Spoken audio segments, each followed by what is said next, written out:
Bonjour, j'espère que tu vas bien, que tu as passé un bon week-end et que tu es prêt pour attaquer une nouvelle semaine. Aujourd'hui, nous allons travailler ensemble en mathématiques, en lecture, en écriture. On va aussi faire une nouvelle expérience sur l'eau et nous terminerons la vidéo avec une poésie que nous apprendrons toi et moi ensemble. Voilà, j'espère que tu vas bien et que tu tiens bon et que tu arrives à bien travailler à la maison. Allez, c'est parti, on commence. Récupère vite tes affaires, je t'attends pendant quelques secondes encore et on commencera. Alors, commençons d'abord par un petit rappel des formes géométriques que nous avons vues hier. Alors, je vais te dessiner dans l'espace des formes géométriques. Ce sera à toi de me dire quel est le nom de cette forme. Alors, attention, je commence. Quelle est cette forme ?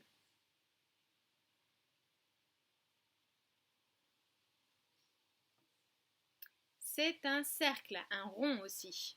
Très bien. Attention, quelle est cette forme ?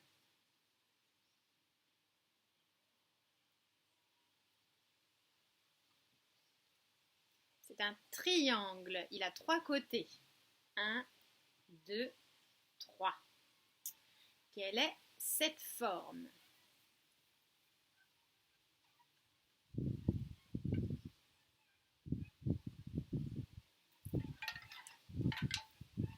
Un rectangle. Il a un côté court, un côté long, un côté court et un côté long. Donc 2 côtés courts et 2 côtés longs. Très bien. Et le dernier, celui-ci. C'est un carré. Il a 4 côtés de la même longueur. Alors tout à l'heure, sur une feuille, tu t'entraîneras à dessiner ces 4 formes géométriques. Et maintenant, nous allons pouvoir passer à la partie suivante. C'est la partie des solides. Alors regarde bien mes explications et on se retrouve juste après. Donc pour commencer, nous avons ici 4 sphères. La planète est une sphère. La boule pour accrocher au sapin de Noël est une sphère. La boule de billard est une sphère. Et la bille est une sphère aussi. Et si je trace le contour de ces 4 sphères, j'obtiendrai 4 formes que tu connais. Ce sont des cercles. Ici, j'ai une boîte de mouchoirs et une bougie. Ce sont des solides que l'on appelle des cubes. Des cubes.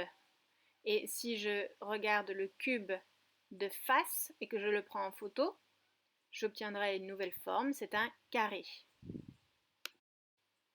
Voici maintenant une armoire et une brique de jus de fruits. Ce sont des pavés.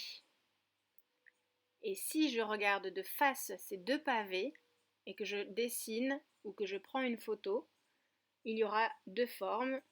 Ce seront des rectangles. Et pour terminer, nous avons à gauche les pyramides d'Égypte et à droite une pyramide de friandises. Et voici les formes que l'on obtient si on les regarde de face et qu'on les dessine, on obtient donc des triangles. Alors revoyons le vocabulaire, nous avons une sphère, un cube, un pavé et une pyramide. Voyons un peu si tu as retenu. Alors, peux-tu me dire quel solide est représenté par la mandarine ?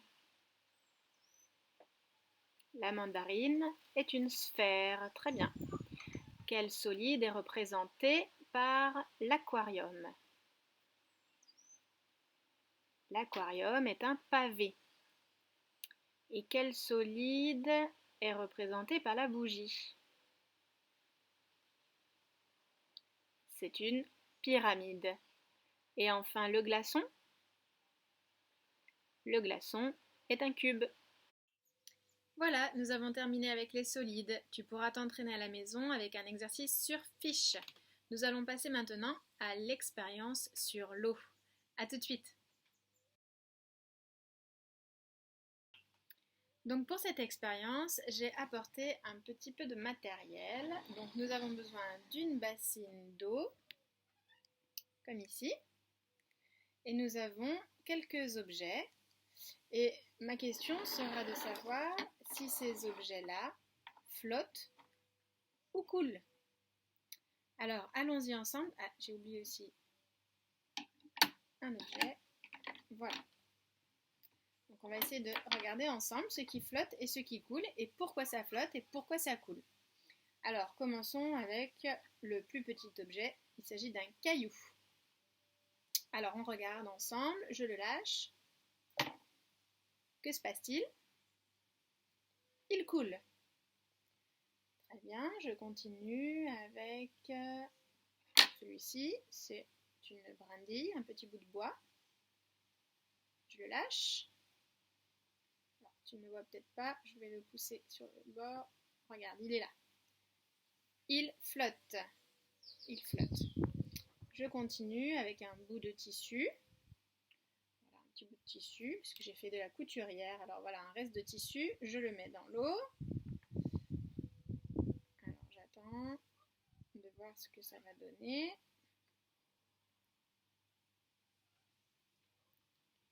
Alors est-ce que tu as vu? Il a coulé.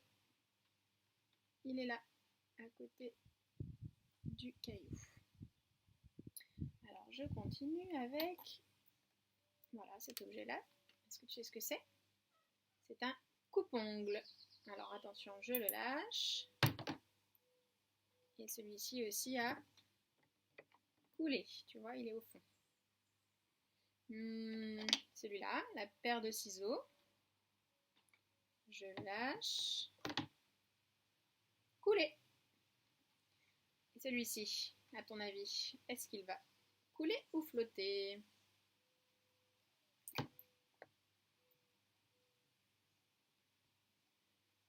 Ah, celui-là n'a pas atteint le fond.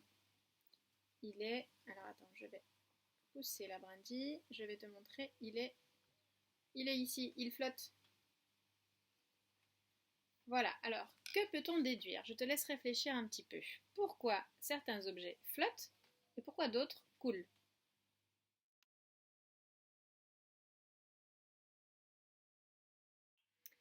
Eh bien, si certains objets coulent et d'autres flottent, c'est à cause de leur matière. La brindille est en matière bois. Le bois flotte. Le coupe-ongle et la paire de ciseaux sont des objets en fer. Le fer coule. Mon petit bout de mouchoir est un tissu en coton.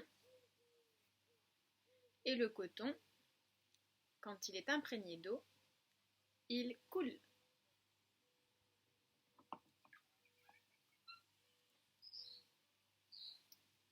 Les métaux naturels comme les petits cailloux, la roche, coulent. Et c'est la même chose pour les coquillages.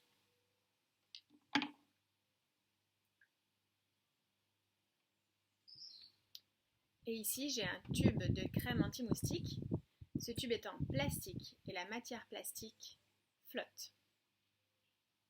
Toi aussi, tu peux essayer cette expérience avec des objets de la maison ou du jardin. Tu peux bien t'amuser et regarder si certains objets flottent ou s'ils coulent. Passons maintenant à un peu de lecture et d'écriture. On va retrouver Lolo, le stylo rigolo. Alors, Lolo va nous écrire des lettres et les moyennes sections, ce sera à vous de retrouver quelle est la lettre qu'il va écrire maintenant. Alors, celle-ci, plutôt un travail de moyenne section. Hein. Alors, les moyens, cette lettre est le M. Et voici le M en lettres cursives. Alors, cette fois pour les grandes sections, pouvez-vous lire 7 syllabes pour les grandes sections. Ici, j'ai quelle syllabe? J'ai la syllabe mot. Mot. Parfait. Alors maintenant, on revient aux moyennes sections. Quelle est cette lettre? C'est le R. Le R. Les grandes sections. Pourriez-vous me lire cette syllabe?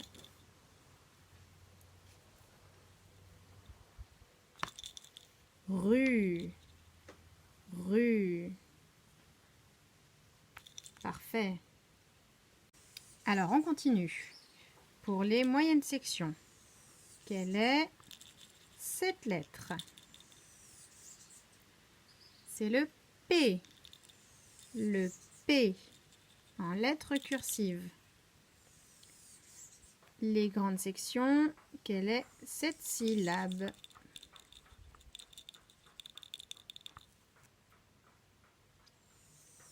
Pi. Pi. Laissez-moi réfléchir un petit peu. Quelle est cette syllabe? Non, cette lettre, pardon. Les moyens. Les moyens, quelle est cette lettre? Le B. Très bien. Alors le B en lettres cursives. Et pour les grands, cette fois, quelle est cette lettre? Cette syllabe. Oh là là, je me mélange. Quelle est cette syllabe? C'est le bas. Le bas. Parfait. Alors ici, nous avions le M et la syllabe mot. Et nous avions le R avec la syllabe rue. Pourriez-vous retrouver des mots qui commencent par mot? Mots comme moto.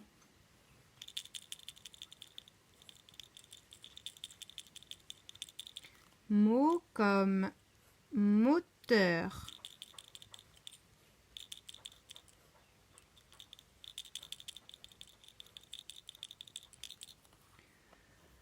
Maintenant, essayons de trouver ensemble des mots qui commencent par la syllabe rue. Rue comme du ruban.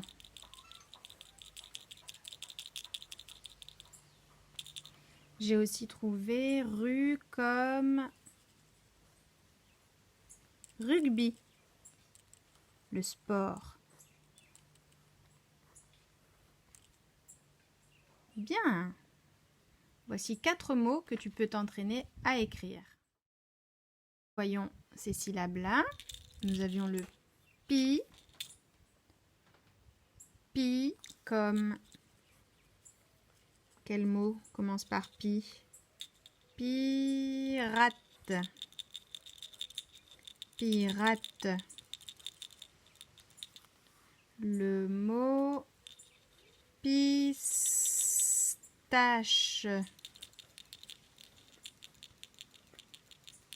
Pistache. Et puis, donne-moi 2 mots commençant par la syllabe ba. Ba comme bateau. Ba comme bassine. Bassine.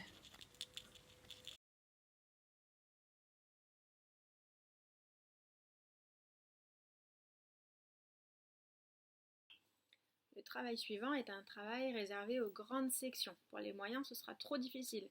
Mais par contre, les grandes sections, vous allez essayer de le faire. Donc vous allez avoir besoin d'une ardoise ou bien d'une feuille avec un stylo simplement.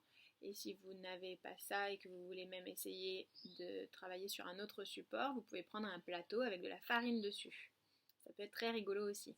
Donc je vais vous montrer des images et vous allez essayer d'écrire les noms des objets que je vais vous montrer. D'accord? Donc c'est parti, le premier objet est celui-ci. Donc c'est un canapé. canapé.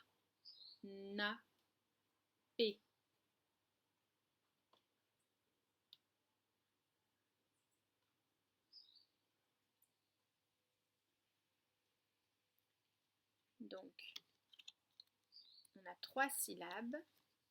Canapé. Voilà d'ailleurs le travail des moyens. Vous pouvez chercher le nombre de syllabes dans ces mots. Vous pouvez les frapper. Canapé. Donc il y a 3 syllabes. Donc les grands normalement, voilà le mot canapé. Donc voilà, canapé. Canapé. 3 syllabes. Alors le deuxième mot, voilà, c'est celui-ci. C'est une lune.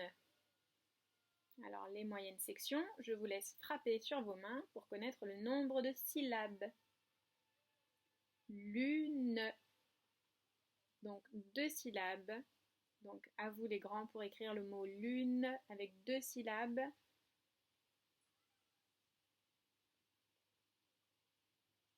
Attention, je vais retourner la carte.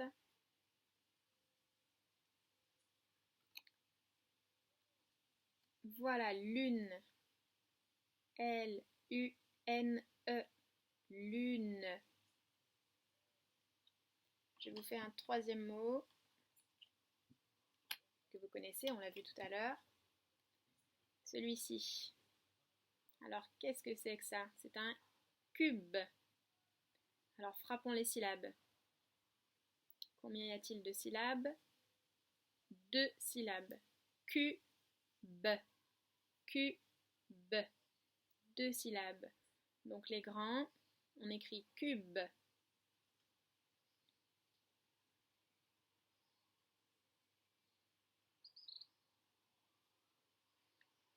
Cube. Voilà comment on écrit cube. C-U-B-E. Cube. On va en faire un dernier ensemble. C'est le mot salade. Alors, combien y a-t-il de syllabes dans le mot salade? Salade.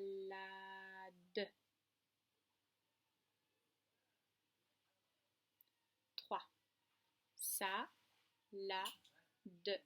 Très bien. On regarde la correction du mot salade. Attention. On est prêt. Salade. Salade. S-A-L-A-D-E.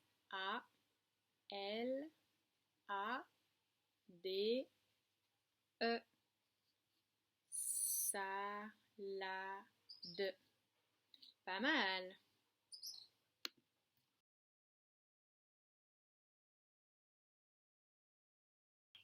Alors on va faire maintenant une petite séance de calcul. Alors c'est parti, on se met en condition et on va faire des calculs plutôt simples pour commencer, comme ça les moyens pourront le faire en même temps que les grands. Et puis ensuite sur des fiches, les grandes sections auront des calculs un petit peu plus difficiles. Mais c'est bien de travailler tous ensemble, donc c'est parti pour cette série de calculs simples. Tu peux t'aider de ta main si tu veux. Tu as ici 2 et la question à se poser est, avec 1, que me faut-il pour obtenir 2? Avec 1, que me faut-il pour obtenir 2? Eh bien, il me faut 1 de plus. 1 plus 1 égale 2. 1 plus 1 égale 2. Alors, on va continuer ensemble. Ici, j'ai 5. Que me faut-il avec 2 pour obtenir 5? Qu'est-ce que je dois mettre ici? Alors, j'ai 2. Que me faut-il en plus pour obtenir 5. Il me faut 3 doigts de plus. 2 plus 3 égale 5. Alors on continue. Ici j'ai 3. Combien me faut-il? Avec 1, qu'est-ce qu'il me manque pour avoir 3? J'ai 1. Mais je veux avoir 3. Alors qu'est-ce qu'il me manque? J'ai un doigt, il me manque donc 2 doigts. 1, 2, 3. Voilà, il me manque 2 doigts pour obtenir 3. Donc 1 plus 2 égale 3. Un doigt plus 2 doigts. Un doigt plus 2 doigts égale 3. On continue. Alors j'ai 5. Pour avoir 5, j'ai besoin de 4 doigts. Et qu'est-ce qu'il me manque ici? 4 plus... Alors 4 plus 1. Voilà, 4 plus 1 égale 5. 4 plus 1 égale 5. Alors celui-ci, j'ai 6. Qu'est-ce qu'il me manque ici? 5 plus combien? C'est 5 doigts, mais je voudrais en avoir au total 6. Donc il me manque un doigt. 5 plus 1 égale 6. Et celui-ci, est-ce que tu es capable de le faire tout seul? 3. Qu'est-ce qu'il me manque ici pour avoir 5? 3 doigts plus 2 doigts égale 5. Voilà. 3 doigts. Si j'en rajoute 2, les deux du bas, ça me fait 5. Voilà. 3 et 2. 1, 2, 3 en haut et 2 en bas. Et ça fait 5.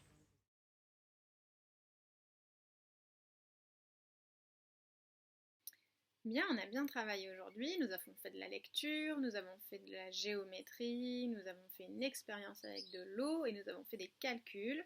Je te propose maintenant de travailler une nouvelle poésie. Ce poème s'intitule « Les jolis mots ». C'est un beau bateau, fin comme un oiseau, qui vole sur l'eau vers les pays chauds. Ce petit bateau est un vrai cadeau qui a sur son dos plein de jolis mots. À ton tour, nous allons apprendre cette poésie ensemble. Es-tu prêt? Répète après moi. C'est un beau bateau,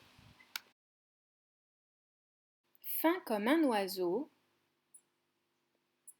qui vole sur l'eau vers les pays chauds.